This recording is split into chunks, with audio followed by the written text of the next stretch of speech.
Well, the Republican Party may not have an identifiable leader right now, but it certainly has one waiting in the wings. Jonathan Krohn. He is 14 years old. He's been 14 about 10 days now since his birthday.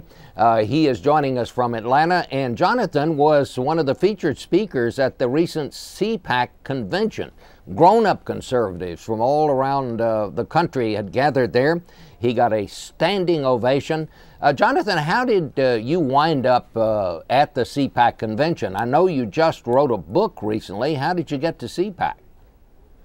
Well, that's an interesting story. You know, the whole thing is that I had heard about CPAC because I get newsletters from different conservative groups, different conservative media groups, different conservative newsletters. And one of them had an advertisement for CPAC, and I had forgotten entirely about that. So I called the ACU, the American Conservative Union, and talked to the assistant director of CPAC. And I had shared with him my book, talked to him about my website, and what's so funny is that after that, he told me that they didn't have anything for me. And then a couple of hours later, I get home and I noticed there was an email in my inbox, and it was from the director of CPAC, the assistant director, excuse me, and he had sent me an email saying they have something for me and they'd love me to do something, and that ended up being able to speak at CPAC. And I also was able to do a book signing, and I was also able to do the Pledge of Allegiance and sit at the head table at the presidential banquet that Thursday night. The amazing thing is you say you wrote this book because you thought people had forgotten what a conservative really is. What is a conservative? Well, I believe I believe that a conservative is based upon, has the belief system based on 4 basic principles: respect for the Constitution, respect for life, less government, personal responsibility. Those are the 4 basic principles of conservatism. I believe that conservatives must have a clear view of their principles, not redefine it, but a clear definition of their principles based upon what the conservative movement has been since its founding.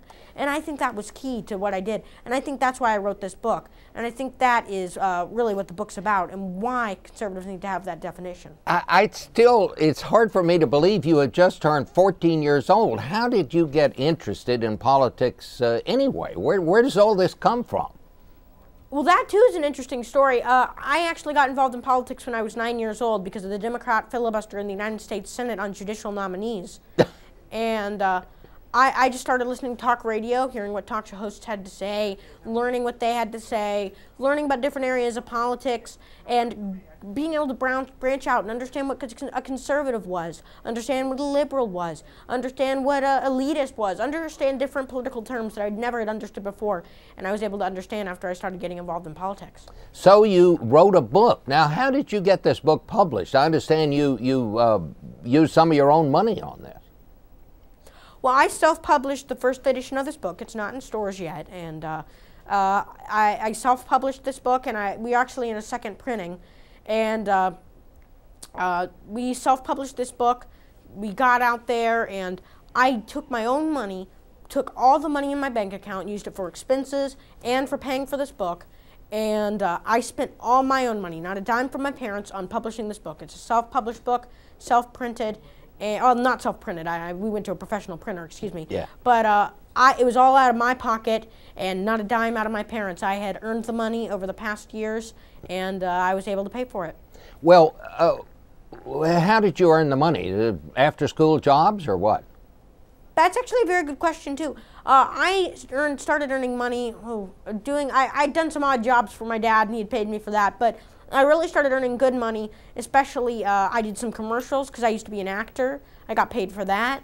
And especially for about 1 or 2 years, I can't remember how long, I was the head writer for an internet radio show called The Life Connection Show that goes overseas to kids who don't get Bibles. It's a Christian show. And I got paid for that about a good deal of money every month for each radio show that I wrote. And that allowed me also to pay for this book. So what is it like now? Here you are, as I say, you just turned 14. You have network anchors calling you for interviews. You're on cable shows. You're on Fox all the time. I mean, you've become the man of the hour. Has that changed your life? It has in many different ways. It's changed the things that I do. It's changed, from now on, I'm going to be known as a political analyst and not just a kid. It's changed it's changed the way that I do different stuff, and it's given me a new opportunities in life that I never thought I would have had. And it has changed my life in many ways. But I remember that if I get a big head about that, then everything's going to be a whole lot worse than it ever has been, and I can and it'll really harm me in the long run. So, what do you want to be when you grow up?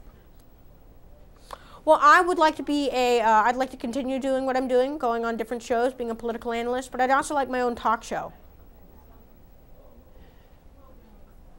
You're okay with where things are right now, though? I am. I'm very happy with what I'm doing now.